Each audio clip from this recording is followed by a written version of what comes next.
Ocean, I'm sick of this shit.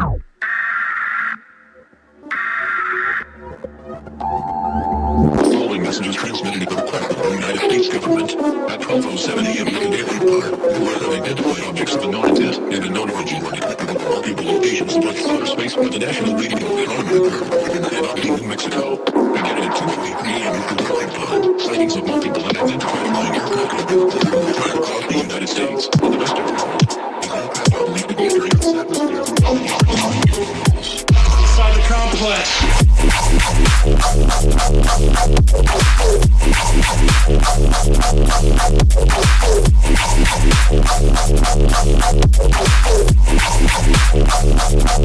You're in here.